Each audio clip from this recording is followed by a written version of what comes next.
Go. Ngayon, tuturo ko kung paano mag-drive. Ang pinakauna natin gagawin, ibababa muna natin tong handbrake. Kasi hindi tayo aandar. Tapos ngayon, ang pangalawa natin gagawin, apakan natin tong clutch. Tsaka natin gagalawin tong cambio.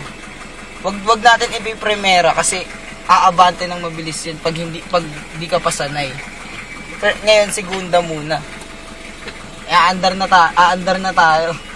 Habang inaapakan mo yung silinyador, dun mo lang, daan-daan mo rin bibitawan yung clutch.